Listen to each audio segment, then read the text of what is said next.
গৌতম বুদ্ধ বলে, ভক্তরা কথা বলতে বড় কষ্ট হয়, মৃত্যু যন্ত্রণা শুরু হয়ে গেল, তার উপরও শুনে না। আমার মরণের পরে এই জমিনে এমন একজন বুদ্ধের আবির্ভাব হবে, তিনি আমার মতো বুদ্ধ না, তিনি হবে মৈত্রীয় বুদ্ধ, শান্তির বুদ্ধ। ভক্তরা বলে, সংক্ষেপ পরিচয় যথেষ্ট নয়, ডিটেলস পরিচয়টা আমাদের জানতে হবে। গৌতম বুদ্ধ বলে, ও ভক্তরা শুনে নাও, আমার মরণের পর এই জমিনে এক বুদ্ধের আবির্ভাব হবে, তিনি আমার মতো বুদ্ধ নয়, তিনি হবে মৈত্রীয় বুদ্ধ, শান্তির বুদ্ধ।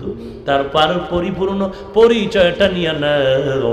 তার বাবার নাম হবে আব্দুল্লাহ, মায়ের নাম হবে আমেনা, তার নাম হবে মুহাম্মদ।